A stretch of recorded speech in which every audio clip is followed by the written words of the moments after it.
Hello friends, मैं Nishant Leela Navjyoti Institute of Paramedical Science Kampil.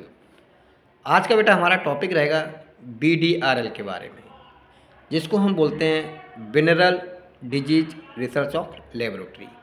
ये बेटा बिनरल का मतलब होता है एसटीडी। एसटीडी का मतलब होता है सेक्सुअल ट्रांसमिटेड डिजीज।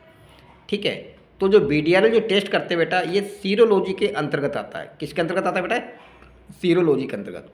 और सीरोलॉजी क्या होता है? Study of serum is called serology. Sero माने सीरम, लॉजी माने स्टडी करना, that is called the serology. तो बेटा ये सीरोलॉजी हम कैसे करते हैं, सीरोलॉजी में जो बीडीआरएल टेस्ट है वो कैसे करते हैं, आज उसी के बारे में हम डिस्कस करेंगे।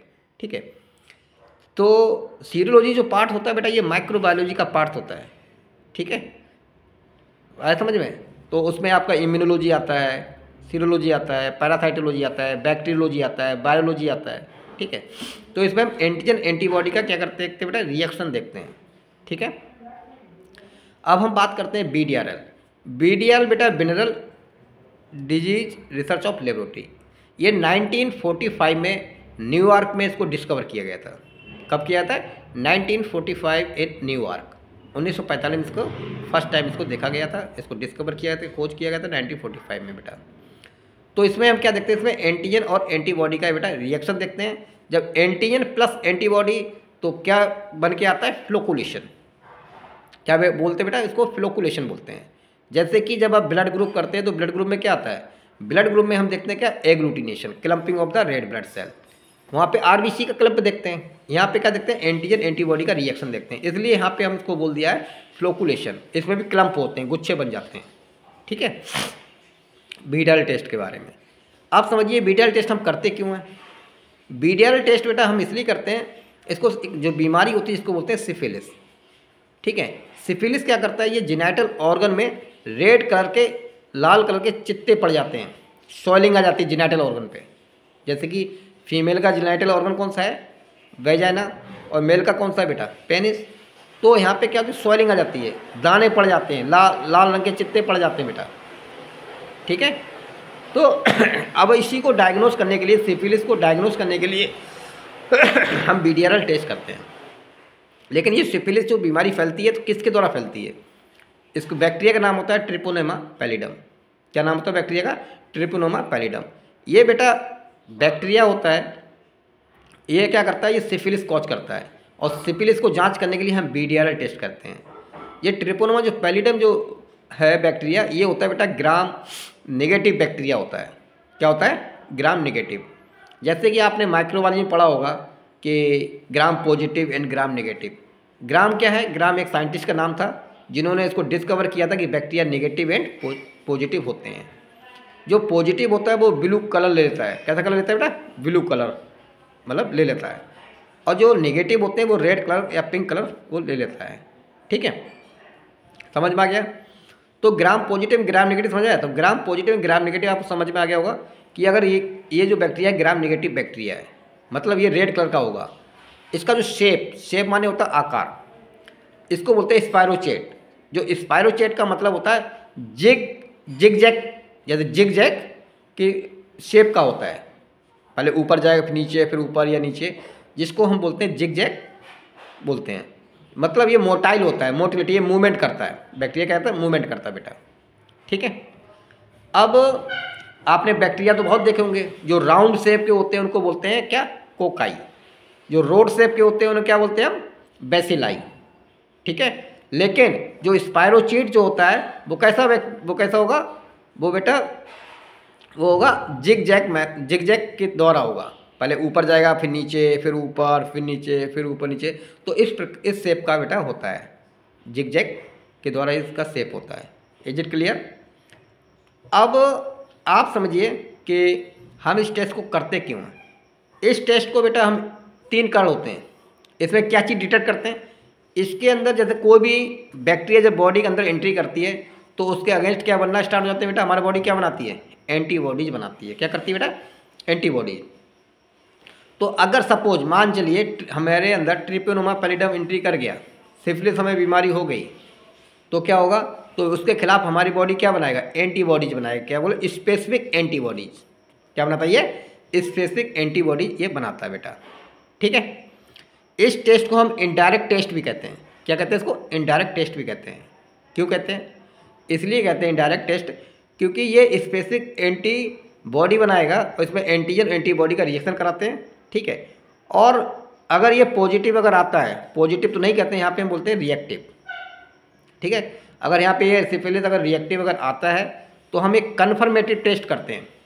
क्या करते हैं? कन्फर्मेटिव टेस्ट करते हैं आगे। इसके बाद उससे ये कन्फर्म करते हैं कि ये हकीकत में मतलब सिफिलिस है या नहीं है। तो उसके आगे हम क्या करते हैं? कन्फर्मेटिव टेस्ट हम करते हैं। ठीक है, अब हम इसको कैसे करेंगे वो हम आपको बताएंगे। ठीक है, इस रिएक्शन के बारे में बताएंगे आपको कैसे रिएक्शन करते हैं। कमर्शियल कंपनी क्या होती है बेटा? कंपनी आपको एक BDRL किट देगी। क्या देती है बेटा? BDRL किट देती है। ठीक है, उस किट के अंदर क्या होगा? उस किट के अंदर बेटा होगा एंटीजन। क्या होगा? एंटीजन। क्योंकि हमने आपको पहले ही बता दिया कि ये टेस्ट हम किस लिए करते हैं? सीरोलॉजी के लिए करते हैं। किसके लिए? सीरो मतलब सीरम के अंदर क्या होता है बेटा? एंटीबॉडीज होती हैं। सीरम एंड प्लाज्मा अंदर क्या होंगे बेटा? एंटीजन और एंटीबॉडी। लेकिन यहाँ पे हम क्या करते हैं? ओनली सीरम लेते हैं। पेशेंट का क्या लेंगे? सीरम। कैसे लेंगे? आपने एक प्लेन वायल लिया, रेड कलर ऊपर जो टॉप होता है, प्लेन वायल, उसके अंदर ब्लड लिया। ब्लड लेने के बाद क्या करते हैं? उससे सेंट्रीफ्यूज करते हैं। जब सेंट्रीफ्यूज करने के बाद क्या करते हैं? जो भारी पार्टिकल्स जो नीचे बढ़ जाते हैं, सेल्स जो भी होते हैं, RBC WBC ब्लड नीचे बढ़ जाते हैं और ऊपर क्या निकल के आ जाता है बेटा? आपका सीरम निकल के आ जाता है। क्या निकलता है? सीरम। वही सीरम को हम निकाल लेते हैं बाहर। ठीक है, सीरम को बाहर निकाल लेते हैं और निकालने के बाद क्या करते हैं? उस सीरम को हम पहले कर देते हैं आपका इनएक्टिवेट कर देते हैं। क्या करते हैं? इसको इनएक्टिवेट कर देते हैं। कैसे करेंगे? 56 डिग्री टेम्परेचर में फॉर 30 मिनट के लिए इसको हम रख देते हैं हीट पे, हीट करने के लिए। जैसे हीट करेंगे तो क्या होगा बेटा? वो इनएक्टिवेट हो जाएगा। तो ये तो आपका रहा स्पेसिमेन। ठीक है, मतलब सैंपल आपको मिल गया। कैसा? इनएक्टिवेट सीरम आपको मिल गया। अब कैसे टेस्ट करेंगे? जो स्लाइड होती है बेटा, जो BDRL किट के अंदर एक स्लाइड होगी जिसमें 3 सर्कल होंगे, ब्लैक कलर के क्या होंगे? 3 सर्कल होंगे। तो उस सर्कल में हम पहले हम क्या करते हैं? 1 ड्रॉप का डालते हैं एंटीजन, जो कि कंपनी ने आपको खुद बना के दिया है। उस बाइल होंगी, आपका सीसी होंगी, 3 सीसी होंगी। ठीक है, तो उस बाइल के अंदर क्या होगा? एंटीजन। आपने 1 ड्रॉप का डाल दिया, एंटीजन डाल दिया पहले वाले सर्कल में। ठीक है, और उसके बाद क्या करते हैं? 50 माइक्रोलीटर क्या लेते हैं? 50 माइक्रोलीटर इनएक्टिवेट सीरम लेते हैं। क्या लेते हैं? 50 माइक्रोलीटर इनएक्टिवेट हम क्या लेते हैं बेटा? सीरम ले लेते हैं। फिर सीरम लेने के बाद क्या करते हैं? उसको मिक्स करते हैं। मिक्स करने के बाद एक मैकेनिकल रोटेटर होता है बेटा, उसके अंदर रख देते हैं और उसको रोटेट करते हैं 180 RPM पे, 180 RPM रेट पर मिनट पे। इसको क्या करते हैं? इसको रोटेट करते हैं। और रोटेट करने कितनी देर रोटेट करते हैं? 4 मिनट के लिए, 4 मिनट के लिए इसको रोटेट किया। और रोटेट करने के बाद क्या करते हैं? इसको हम आफ्टर रोटेट के बाद हम 10x पे माइक्रोस्कोप के अंदर देखते हैं कि इसके अंदर कोई फ्लोकुलेशन तो नहीं आ रहा है। फ्लोकुलेशन मतलब क्लम्पिंग ऑफ एंटीजन एंटीबॉडी, जो रिएक्शन अगर हुआ है। ठीक है, इसको रिएक्शन देखते हैं, ऑब्जर्व करते हैं। अगर मान चलिए उसमें कोई भी क्लम्पिंग नहीं हुई है, एंटीजन एंटीबॉडी में क्लम्पिंग नहीं हुई है, तो इसको हम रिपोर्ट किस में देते हैं? इसका बोलते हैं नॉन रिएक्टिव। नॉन रिएक्टिव, समझ गए? अगर ये क्लम्पिंग अगर दिखाई दे रही है तो क्या बोलेंगे? रिएक्टिव। तो ये रिएक्टिव 2 प्रकार के होंगे। एक तो स्ट्रॉन्ग होगा, बहुत जल्दी बहुत अधिक क्लम्प दिखेंगे। एक हल्का सा दिखेगा, वीक। तो वीक रिएक्टिव और स्ट्रॉन्ग रिएक्टिव इसको हम कहते हैं बेटा। ठीक है, ये तो मेरा रहा BDRL के बाद में। अब हम बात करते हैं RPR। RPR भी टेस्ट हम करते हैं क्या के लिए? सिफिलिस के लिए करते हैं। RPR और BDRL अंतर क्या होता है बेटा? सिर्फ एक अंतर होता है, क्योंकि BDRL करने के लिए क्या लेते हैं? इनएक्टिवेट सीरम ले लेते हैं। और RPR के लिए क्या लेते हैं बेटा? हम इसमें प्लाज्मा से भी हम इसको कर सकते हैं। बाकी इस प्रोसीजर क्या है बेटा? पूरा सेम है। तो आप समझिए BDRL करने का तरीका मैंने क्या बताया आपको। सपोज ये कब कब सिफिलिस फैल सकता है? ये तो एक तो सबसे पहले फैलता है बाय द सेक्स। जब कोई सेक्स करता है तो उसमें भी क्या करता है बेटा? ये फैलने के चांसेस रहते हैं। दूसरा, प्रेग्नेंट लेडीज, जो प्रेग्नेंट लेडीज होती हैं उनके भी हम क्या करते हैं? BDRL टेस्ट हम करते ही करते हैं। ठीक है, क्योंकि उनको प्रॉब्लम ना हो, डॉक्टर लिख देता है BDRL करने के लिए। तीसरा, ब्लड ट्रांसफ्यूजन। मतलब कोई सिफिलिस वाले पेशेंट का अगर ब्लड ट्रांसफ्यूज दूसरे में कर दिया है तो भी उसको सिफिलिस हो जाएगा, मतलब उसको फैल जाएगा। ठीक है, इसके 3 कारण होते हैं मेन BDRL टेस्ट करने के। तो आई होप, उम्मीद है कि आपको समझ में आ गया होगा, और मुझे आपसे उम्मीद है कि हमारे चैनल को लाइक एंड सब्सक्राइब कर दीजिए। आज के इतना बहुत। जय हिंद, जय भारत।